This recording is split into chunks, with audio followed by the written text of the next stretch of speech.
आपण बघत आहात AKP न्यूज मराठी. आपला आवाज आपली ताकद. सबस्क्राइब करा, शेअर करा, लाईक करा. AKP news Marathi.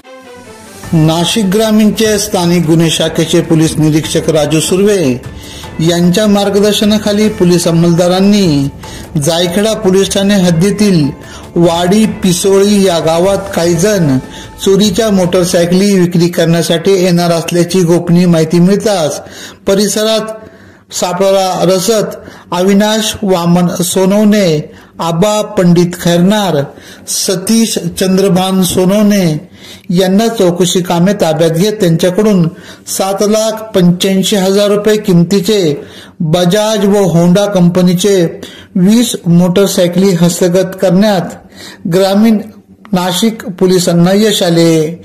या चोरट्यांनी सायखेडा, मालेगाव, धुळे, साक्री आदी ठिकाणावरून मोटरसायकली चोरल्याची कबुली दिली. सदरची कामगिरी स्थानिक गुन्हे शाखेचे पोलीस निरीक्षक राजू सुर्वे यांच्या मार्गदर्शनाखाली पोलीस उपनिरीक्षक दत्ता कांभिरे, पोलीस हवालदार प्रशांत पाटील, सुधाकर बागुल, सुभाष चोपडा, हेमंत गिलबिले, प्रदीप बहिरीम यांच्या पथकाने केली. चोरीच्या 20 मोटरसायकल हस्तगत करण्यात त्यांना यश आले. AKP न्यूज साठी ब्युरो चीफ अनवर खान पठाण, नाशिक.